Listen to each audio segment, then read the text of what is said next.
Yo, what's going on guys, Arekkz here, welcome back to another Destiny video and more Rise of Iron. Today's Game Informer article has just gone live and as always I'm here to tell you guys what you need to know in the event that you haven't had a chance to read it. Of course, as always, you can find it linked down below, but today's article, instead of focusing on one thing in particular, the team instead had a discussion amongst themselves about their experiences playing and kind of going hands-on for the 2 to 3 day period while they were in Seattle. So while a lot of it did recap stuff that we've already heard before, at the same time, they did gloss over a few new bits of information, and there were a few things they mentioned before that I haven't covered yet. So I figured another video to summarise all of the most important parts was in order. So as always, if you guys do find this helpful, you guys do enjoy this, then a like would be super appreciated.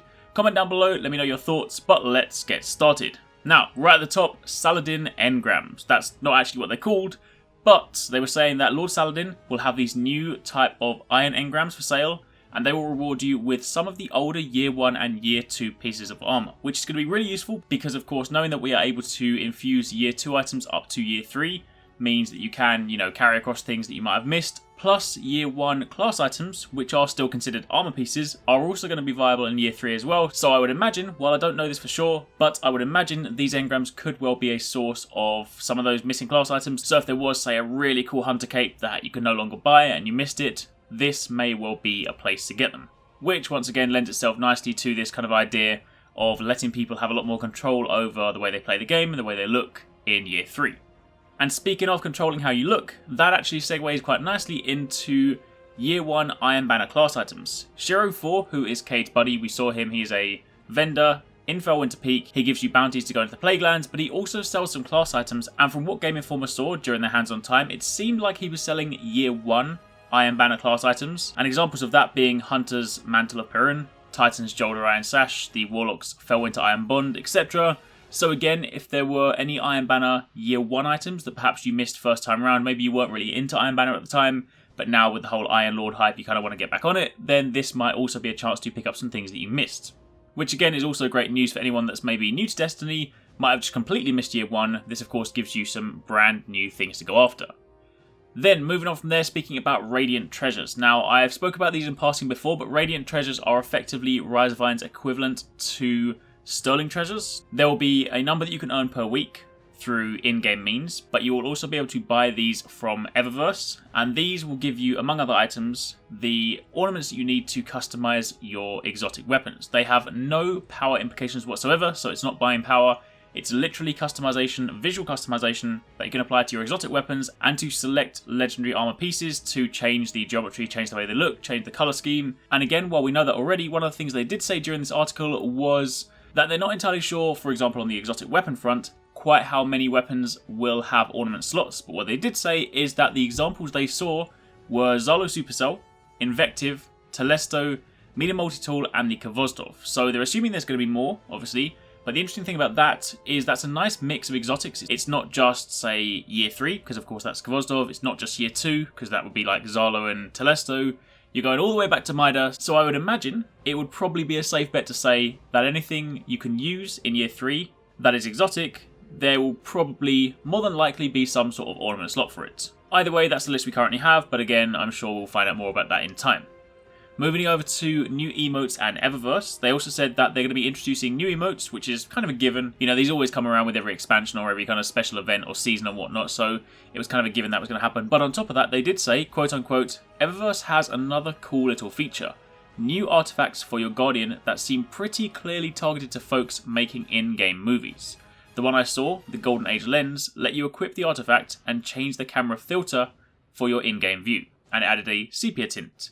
I also saw one that added a blue tint. Bungie implied that there are just a few colours, but it's still pretty neat. They're definitely presented as a cosmetic choice, not something that would compete with powerful Iron Lord artifacts, for example.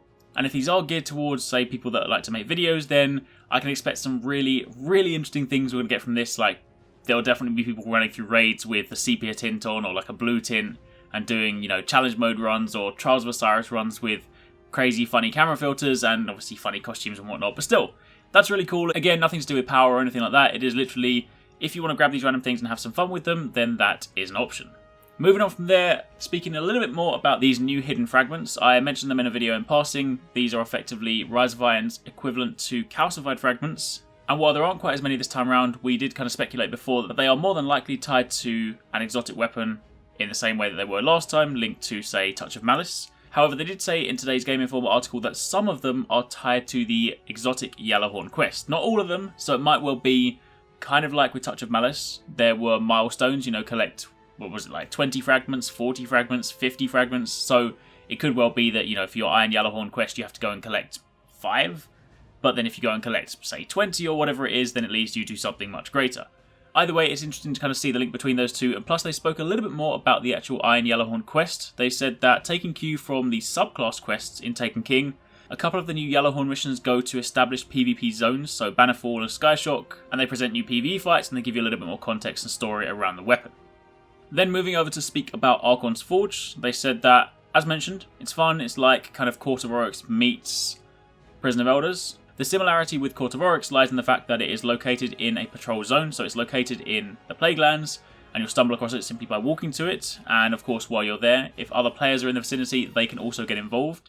But of course it's slightly more akin to Prison of Elders because it's not just like a one single boss fight. It's a lot more like, they actually made a comparison with Gears of War Horde mode, because these drop pods will come down and you have to fight waves of enemies. But one of the interesting things, one of the most important things as well, for if you guys are doing this yourself, is that if you die in Archon's Forge, you want to make sure that your teammates revive you, because if you die and you respawn, you'll actually respawn outside and the door will be locked and you'll have to wait until they finish that phase, kind of like a tier in Court of Arekkz, so to speak. You'll have to wait until they finish that phase before you can go back in. So if you are doing this with randoms, or if you are doing this with teammates, don't be so easy on the revive button, because otherwise you'll find yourself standing outside and left out until it's done.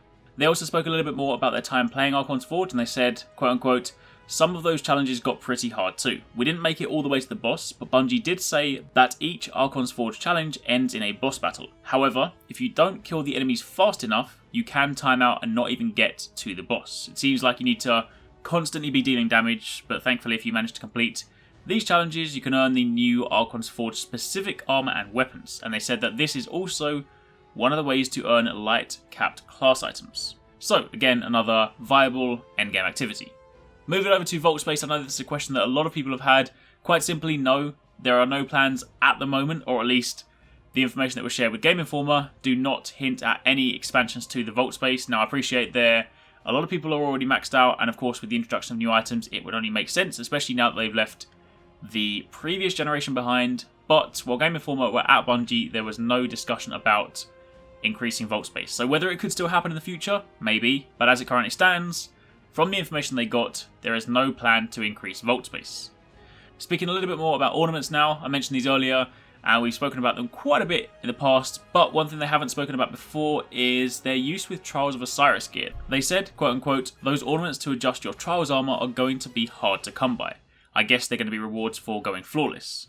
And that same sort of mastery sentiment guards the raid ornaments. Bungie stated that those may well come from challenge mode chests in Wrath of the Machine. So, given that challenge mode doesn't normally come out until after hard mode, and hard mode doesn't come out until a few weeks after launch, I would imagine that's going to be a pretty cool way to keep people coming back to the raid. We do normal mode a few days after launch, we then do hard mode, we then do challenge mode, and by that time we'll of course have full sets of armor, and we'll then start earning ornaments so we can then start changing our armor that we've already become accustomed to. So that's kind of cool.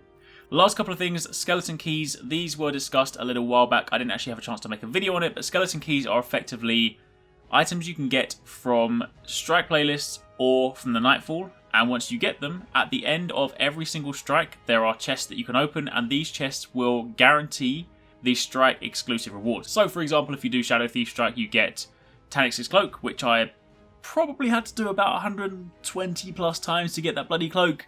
I'm really happy with it, but it was a long time. But now all you need to do is grind until you get a skeleton key, and you can then go and open it at the end of any strike. You can only hold 5 skeleton keys at a time, so don't go thinking you can farm like hundreds of them, but then at the same time there aren't that many strike exclusive rewards. But for those of you guys that have been going after them and have been farming for a long time, at least in Rise of Iron it should make it a lot easier to obtain, and of course there'll be new items in some of the new strikes. Finally, speaking a little bit more about the record book, this is of course the means to track your progress throughout the Rise of Iron expansion, and they said that one of the features of this book is actually pretty cool. It actually tracks progress account-wide and not just character-wide. So if, for example, you do the raid on your Hunter, then if you were to log on as a Warlock or a Titan, then of course your record book would still reflect that completion. But also if, say, your hunter completed the raid, but then your warlock went and did some Archon's Forge stuff, then similarly those would both be reflected in the record book. And what's more, when you actually get to the reward milestones, you actually get an item for each class. So if you complete, say, a particular milestone that gives you an Iron Lord helmet, then you'll actually get a Hunter, a Warlock, and a Titan helmet, simply for that one completion. So if you do have 3 Guardians, then of course you can split them across the board. If, however, you do have the same type of Guardian, so 3 Hunters for example, then you would have to share the item. But regardless, that is still pretty cool. And that's pretty much it. Those were the most important parts taken from the Game Informer article. Again, if you want to read the entire thing for yourself, it's about 4 pages, then you can check that link down below. But if not, then this is what you need to know. So thanks for watching, take it easy, catch you next time, peace out.